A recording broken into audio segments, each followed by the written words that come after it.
माया मुई न मन मुआ, मरी मरी गया शरीर, आशा तृष्णा ना मुई, यो कहे दास कबीर। जी हाँ, आज हम इसी दोहे के ऊपर चर्चा करने जा रहे हैं।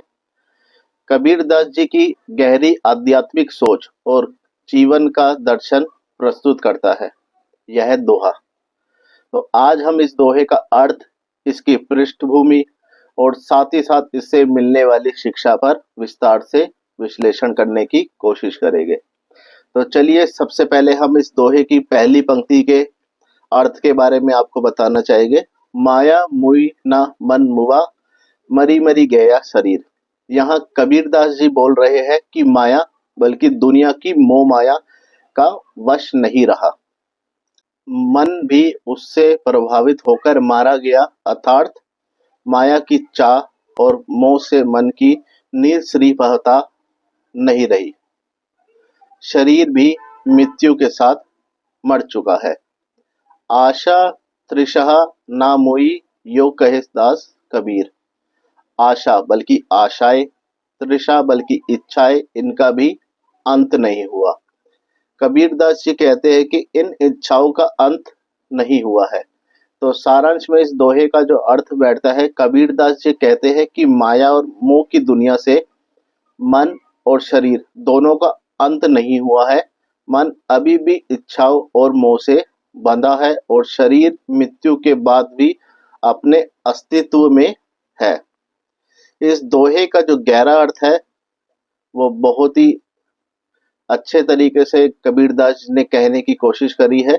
यह दोहा मानव जीवन की असारता, माया के मोह से मुक्ति की कठिनाई और आत्मा की सच्चाई को उद्घाटित करता है।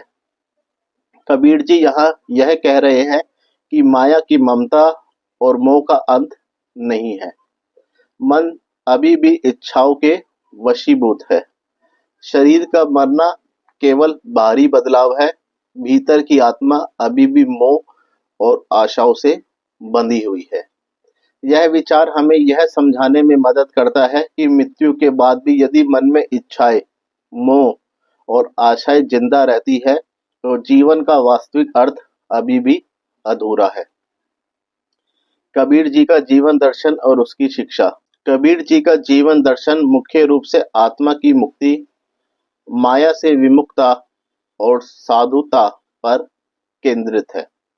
उनके दोहों और पदों का मुख्य उद्देश्य मानव को माया की माया से ऊपर उठकर आत्मज्ञान प्राप्त करने की प्रेरणा देता है।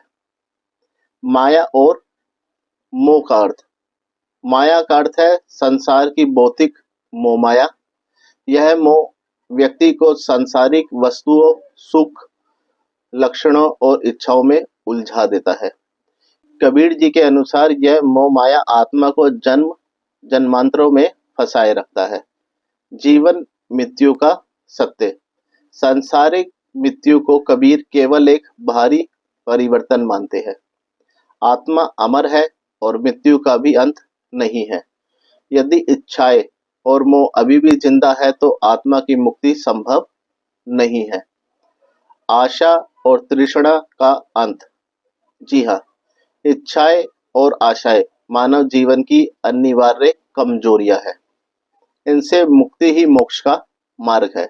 कबीरदास जी कहते हैं, जब तक ये इच्छाएं नहीं मरती तब तक आत्मा को शांति नहीं मिलती। अब हम आपको इस दोहे से मिलने वाली शिक्षाओं पर कुछ जानकारी देना चाहेंगे। यह दोहा मानव जीवन के वास्तविक उद्देश्य, जीवन के अधूरेपन और मुक्ति की दिशा में जागरूकता का मार्ग दिखाता है। तो आइए उन शिक्षाओं पर हम विश्लेषण करने की कोशिश करते हैं। माया से मुक्ति का महत्व। माया से आत्मा का बंधन जीवन का सबसे बड़ा संकट है। माया के मोह से ऊपर उठकर ही जीवन का अंतिम लक्ष्य प्राप्त होता है। इच्छाओं का त्याग। इच्छाओं का अंत ही सच्ची शांति और मुक्ति का मार्ग है। इच्छाएं मानव जीवन को दुखों का कारण बनाती है। कबीरदास जी कहते हैं, जब तक इच्छाएं नहीं मरती तब तक मोक्ष की प्राप्ति नहीं हो सकती। मन का स्वच्छ होना और शांत बनाना। जी हाँ, मन का मोह और इच्छाओं से मुक्त होना बहुत आवश्यक है। मन को वश में कर उसके मोह से ऊपर उठना ही आत्मा की मुक्ति का मार्ग है।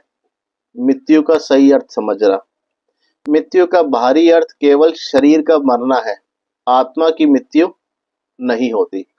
जीवन में यदि मोह और इच्छाएं जिंदा है तो मृत शरीर भी जीवित है।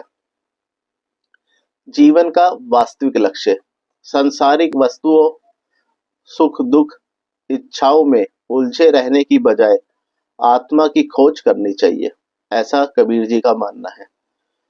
जीवन का अंतिम उद्देश्य मोक्ष प्राप्ति है। जी हाँ, अब हम आपको कबीर जी के जीवन में इस विचार का जो महत्व है उसे बताने की कोशिश करेंगे। कबीर जी का जीवन में जीवन के भौतिक मोह से ऊपर उठकर आत्मा की सच्ची पहचान की खोज का प्रतीक है। उन्होंने अपने जीवन में माया की ममता से विमुख होकर समाज में व्याप्त अंधकार, अज्ञान और कटुता को दूर करने का प्रयास किया। उनके दोहे और पद मानव जीवन को सही दिशा दिखाते हैं और हमें यह सिखाते हैं कि अधूरेपन का कारण इच्छाओं और मोह में फंसे रहना होता है। सच्ची मुक्ति तभी मिलती है जब हम इन मोहों से ऊपर उठते हैं। मृत्यु के बाद भी यदि इच्छाएं जिंदा है तो जीवन का उद्देश्य भी अधूरा माना जाता है।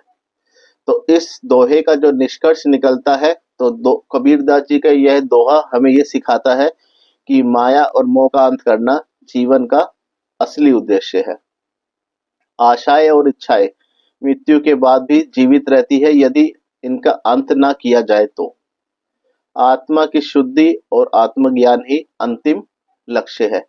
यह दोहा जीवन में इच्छाओं के बंधन से मुक्ति, मन की शांति और मोह की दिशा में एक जागरूकता की पुकार है। कबीर जी का यह दृष्टिकोण न केवल धार्मिक बल्कि जीवन के व्यवहारिक पहलुओं को भी छूता है और मानव जीवन को सही मार्ग पर चलने का संदेश देता है। तो इसी के साथ हमारे जो आज की जो वीडियो है यही समाप्त होती है। आपको ये वीडियो कैसी लगी हमें जरूर बताइएगा और यदि शब्दों में बोलने में कहीं भी हमसे गलती हुई हो तो हमें क्षमा कीजिएगा। धन्यवाद।